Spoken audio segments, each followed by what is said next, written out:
تمہارے لیے بہترین تعلق وہ ہے جو تمہارے عیب جان کر بھی تم سے تعلق نہ توڑے، اور بے شک وہ تعلق اللہ پاک کے سوا اور کوئی نہیں ہے۔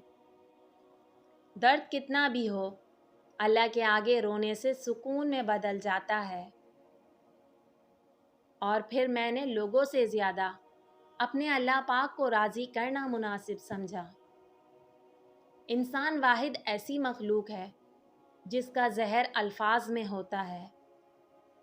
اگر اللہ تمہیں وہاں تک نہیں لے کر گیا جہاں تم جانا چاہتے تھے تو یقین رکھو بہتر ہوگی ہر وہ جگہ جہاں وہ تمہیں اپنی مرضی سے لے جائے گا۔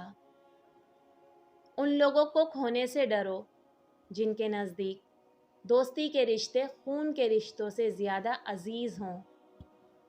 اللہ آپ سے اس وقت تک کچھ واپس نہیں لیتا جب تک اس سے بہتر آپ کو عطا نہ کرے۔ انسان موت سے بچنے کی کوشش کرتا ہے، جہنم سے بچنے کی نہیں، حالانکہ وہ جہنم سے بچ سکتا ہے، موت سے نہیں۔ خدا ایسا نمازی بنا دے کہ نماز پڑھے بغیر گزارا نہ ہو، آمین۔ جب آپ کا دل بغیر کسی وجہ کے اداس رہنے لگے تو سمجھ لو آپ کی روح اللہ کا ذکر مانگ رہی ہے، کیونکہ بے شک اللہ کے ذکر سے ہی دلوں کو سکھ ملتا ہے۔ خاموشی ایک عظیم نعمت ہے، خاص طور پر اس وقت جب اختلافات زیادہ ہوں، آوازیں بلند ہوں، علم کی کمی ہو اور دلیل کی کوئی اوقات نہ ہو۔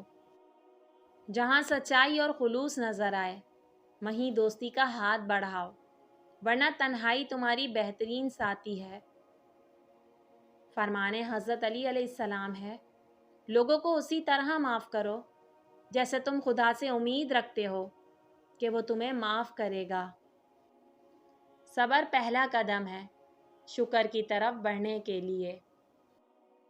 مشکلات میں گھبرانا نہیں چاہیے، کیونکہ ستارے ہمیشہ اندھیرے میں ہی چمکتے ہیں۔